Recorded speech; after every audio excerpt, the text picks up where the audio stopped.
Nom du Père et du Fils et du Saint-Esprit, ainsi soit-il. Des torrents du paradis, tu les abreuves.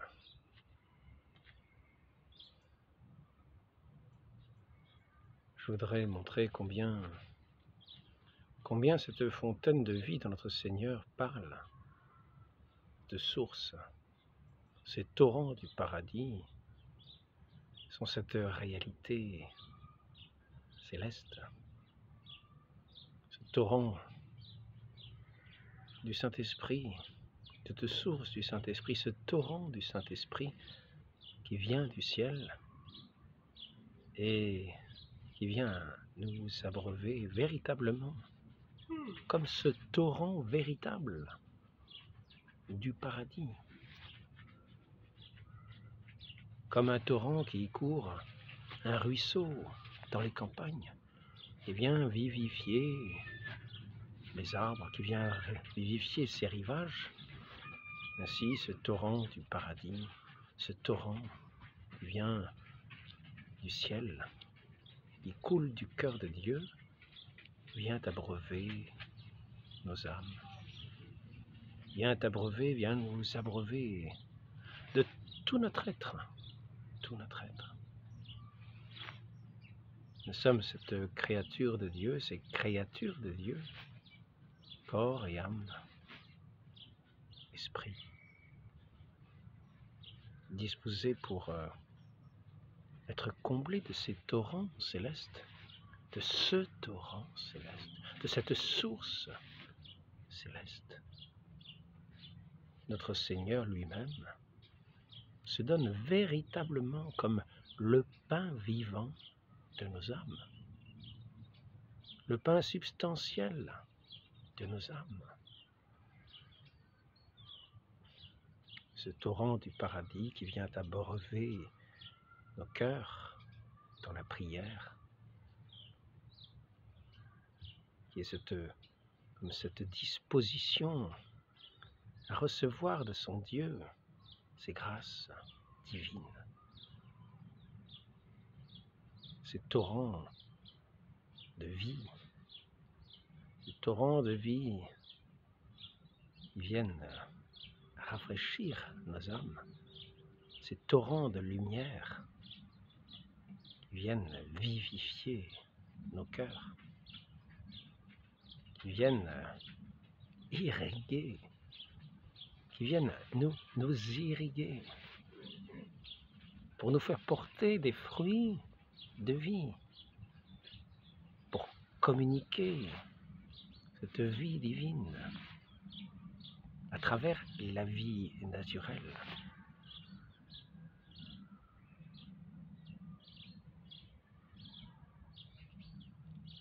Cette vie naturelle de notre humanité n'est pas si naturelle que qu'on peut bien le penser. Elle est à la fois naturelle, mais elle est surtout miraculeuse, car elle provient de cette main de Dieu, de cette pure création de Dieu. Même si par la suite, dans cette pure création de Dieu, elle obéit à des lois qui nous apparaissent à la longue banales et que l'on dira naturelles. Mais ce que nous disons naturel n'empêche pas d'être miraculeux. De cette création elle-même, de ce Dieu qui maintient toutes choses dans son être à chaque instant. Et dans cette humanité qui est créée et soutenue à chaque instant dans son être. Cette humanité faite pour être disposée à recevoir ce torrent de grâce, cette douce parole de notre Dieu que nous recevons comme goutte à goutte, comme une liqueur de vie. Qui vient abreuver, qui vient donner goût, qui vient donner goût à notre vie, qui vient donner goût, qui vient donner saveur, comme la sagesse éternelle. qui se communique dans ce lien que nous avons avec notre Dieu, dans cette prière d'un cœur ouvert à celui qui est la lumière. Et ainsi, nous sommes comme ces plants reposant paisiblement sur ces bords de jardin du paradis de Dieu. En tant que nous sommes disposés, notre cœur est disposé, se dispose à recevoir ces effluves divines, cette parole qui assainit tout ce qu'elle touche, assainit parce que bien sûr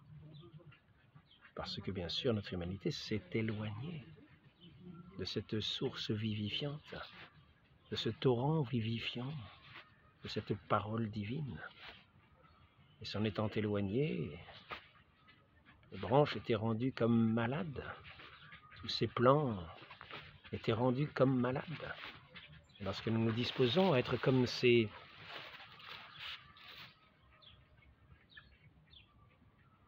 jardin irrigué sur les bords des eaux vives, à ce moment-là, tout ce que touche cette eau, c'est ce que nous trouvons dans ce texte de l'Apocalypse, tout ce que touche cette eau est comme assaini, vivifié, guéri, reprend vie.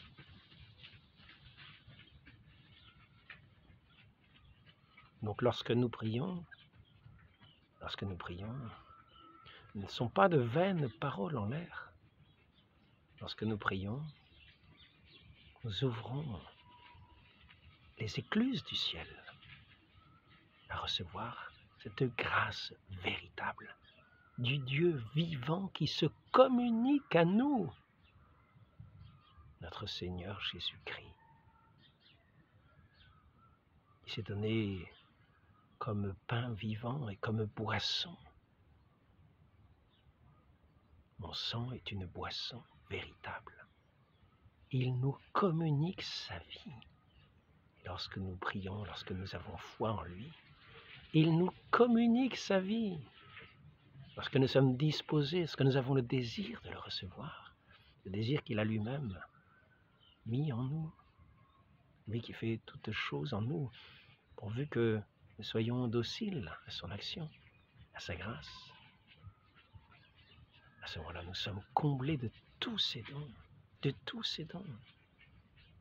dans cette destinée, dans cette vie à laquelle il nous destine, cette plénitude à laquelle il nous destine, à laquelle il destine notre humanité, être comblé de cette vie de grâce, cette sève divine, cet Esprit Saint, cet Esprit de Dieu, dans cette communion, dans cet amour éternel, qui est toute notre joie, toute notre lumière, toute notre paix, toute notre douceur.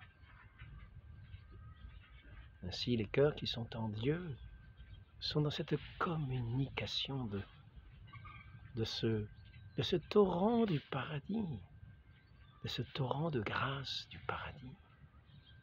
Déjà ici-bas, le règne de Dieu présent dans les cœurs, invisiblement.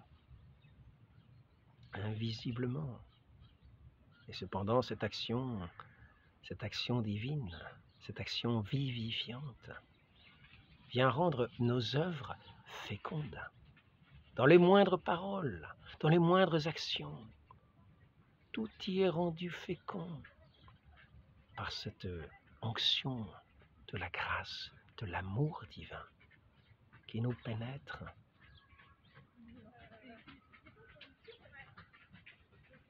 Tel un parfum, vient embaumer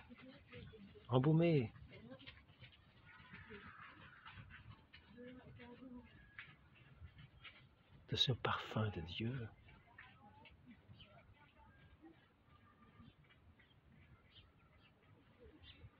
Tout ce qui, détourné de lui, est sans saveur, sans onction, sans douceur. Voilà, les deux épaules, les deux hanches. Ainsi, celui qui est dans cette vie, qui ouvre son cœur dans la prière à notre Dieu, ne fait pas que prononcer des paroles, ne fait pas que dire un rituel, ne fait pas que des positions ou des simagrées, des grimaces, non. C'est cette disposition véritable de son cœur qui se dispose à recevoir véritablement ce qui est comme les eaux de ce torrent du paradis, les eaux de la grâce, de ce torrent du paradis. Ouvrons-nous à cette grâce divine. Ouvrons nos cœurs. Ouvrons nos cœurs à celui qui a ouvert son cœur, qui s'est laissé ouvrir le cœur pour être mérité d'être appelé véritablement notre ami véritable.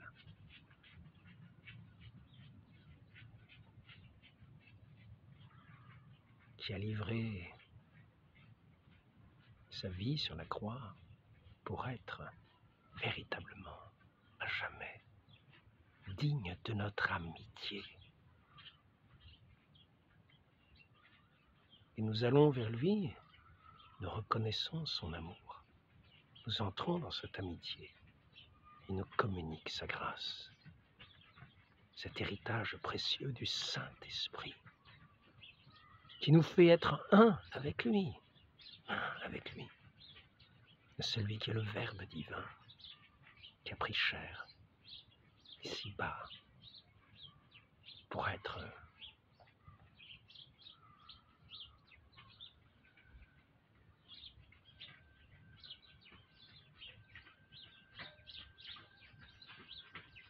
l'image parfaite du Père, pour être ici-bas cette grâce elle-même, ce torrent de grâce incarné qui prend chair dans notre humanité et qui se communique à nous par le toucher de son corps, lorsque nous le recevons dans l'Eucharistie, comme par le toucher de son corps, le toucher de sa pensée. Il venait guérir notre humanité. Je le veux, sois guéri, disait-il. Il mettait un peu de sa salive sur les yeux et l'aveugle recouvrait la vie. Au toucher de cette chair vivifiante, de ce Dieu qui nous communique la vie.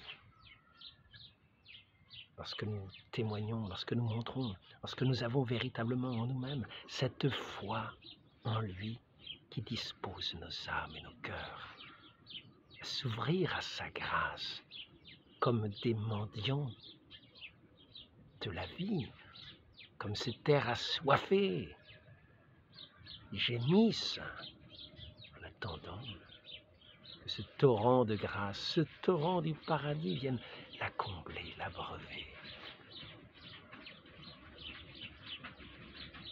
Ainsi, les œuvres ne sont plus simplement humaines. Les œuvres de ceux qui sont comblés de cette grâce divine ne sont plus simplement humaines. Ce sont véritablement ces œuvres divines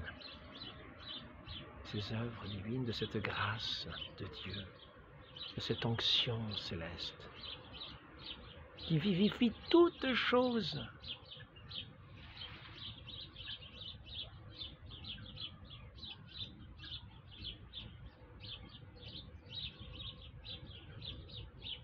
Cette vie ici-bas est un profond mystère qui nous dépasse d'une manière incommensurable, qui ne se réduit pas à ce que nous voyons, à ce que nous touchons, mais qui s'exprime par ce que nous faisons, par ce que nous montrons, par ce que nous disons. cette parole divine est aussi agissante. Cette parole divine est toute puissante. Et nous le voyons dans la vie des saints. Dieu agit par la bouche des saints. Dieu agit par les prières, les gestes de ces saints. Les malades sont guéris, les morts sont ressuscités. C'est l'œuvre de Dieu, cette source, ce torrent de grâce, ce torrent du ciel qui vient vivifier tout ce qu'il touche. En premier, ce torrent, nous y entrons dans les eaux du baptême. Ces eaux du baptême, qui sont le fait de toucher ce torrent vivifiant de la grâce.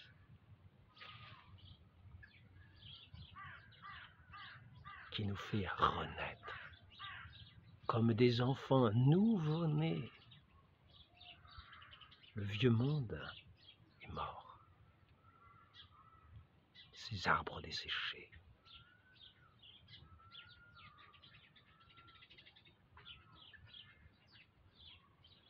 Et ainsi, par l'action de cette onction sainte, de cette eau vive, tout renaît. Toute cette création est renouvelée. Nous sommes des créatures nouvelles dans la communion à notre Dieu, véritablement à notre Dieu. Et ici-bas, à travers toutes ces ombres de ce monde ici-bas, le cœur qui demeure dans la foi reçoit par ces canaux divins cette onction céleste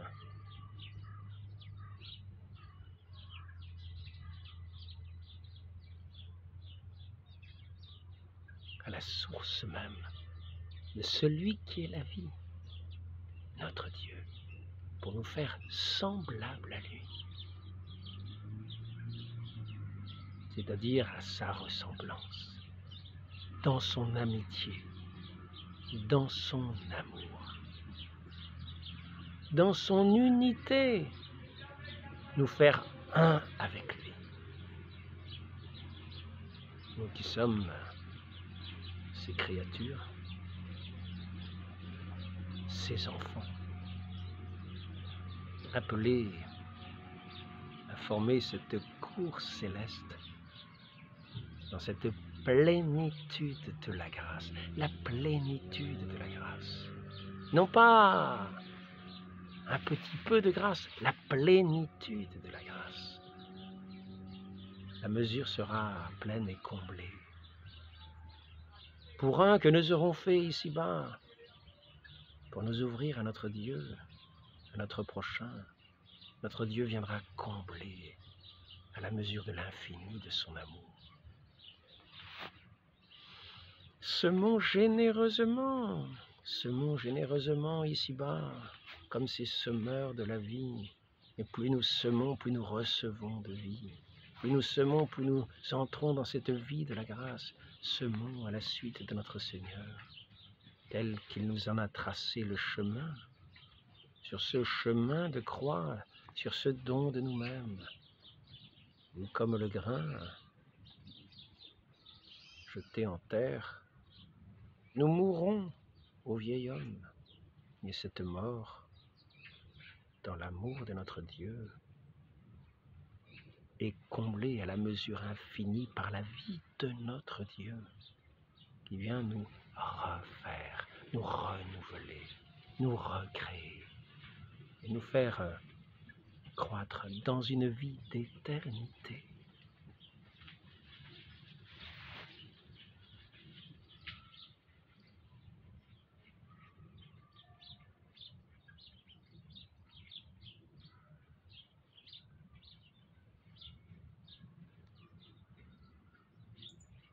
Sachons goûter à cette paix, sachons goûter à ce délice véritable, sachons goûter à ces eaux pures et saintes, Sachons nous abreuver à ce fleuve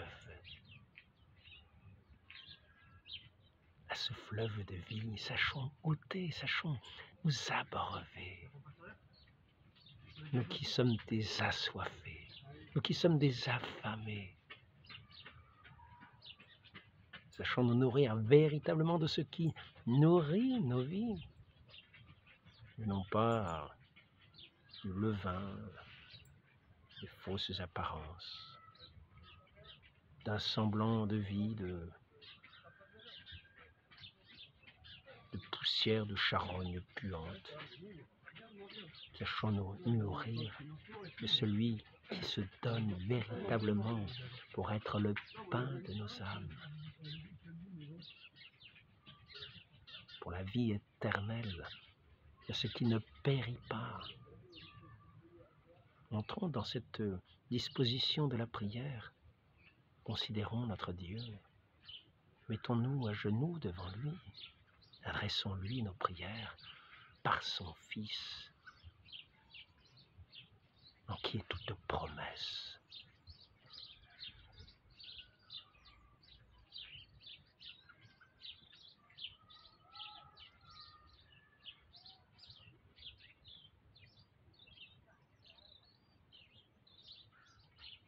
Lui qui est le début et la fin de tout, l'alpha et l'oméga, le commencement et la fin, celui par qui tout est créé. Il est aussi le juge des vivants et des morts. Marchons à sa suite, marchons sur ce semeur véritable, sur ce semeur.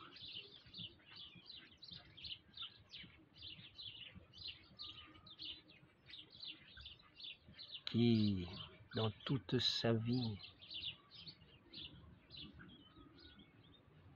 a été l'écho du Père. Cette parole qui est venue remplir l'univers, ce soleil qui est venu porter la lumière, lui qui est venu ici-bas, par ce bâton de la foi, faire sourdre cette eau vive pour notre humanité. Ce nouveau Moïse qui nous introduit dans cette terre sainte, dans cette terre nouvelle et féconde, véritablement féconde, dans cette vie renouvelée, nouvelle. Il est ce semeur de cette parole, ce semeur de sa vie, donné à grands bras ouverts à notre humanité, pour donner ce pain aux multitudes, le multiplier comme à l'infini, pour tous les affamés. Entrons véritablement, recueillons-nous dans ce cœur de Dieu, dans ce cœur de la grâce. Allons au pied des saints autels, où il se donne véritablement, substantiellement,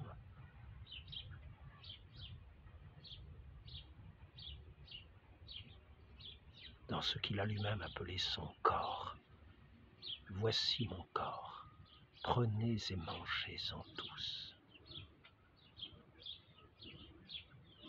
Ne méprisons pas celui qui est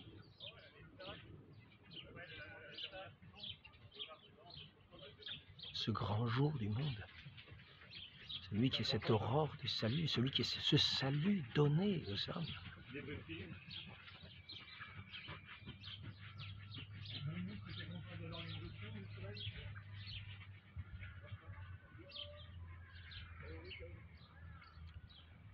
Prosternons-nous, mettons-nous à genoux pour recevoir ce corps si saint de notre Dieu qui se donne à nous dans la divine hostie. Et rendons des actions de grâce infinies à notre Dieu qui nous a donné son Fils, qui vient habiter nos cœurs, qui vient nous irriguer tel ce torrent de vie, pour nous faire fructifier de tous les fruits, de toutes les œuvres divines du Père. Marie conçue sans péché, pour qui nous avait donné ce fruit de vie, notre Dieu, notre Seigneur Jésus-Christ. Donnez-nous de savoir nous disposer à être comme auprès de ce torrent, de ce torrent du paradis. Toujours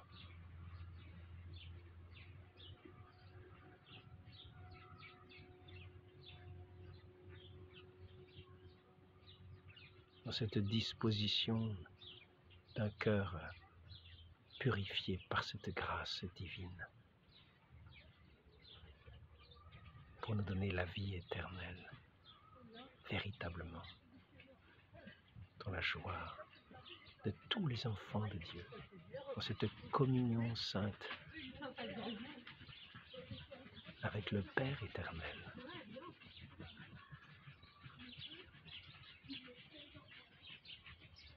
Dans cette vie éternelle, dans cette vie divine, dans cette vie de la grâce, dans cette vie de la lumière sans fin et sans déclin. Dans une béatitude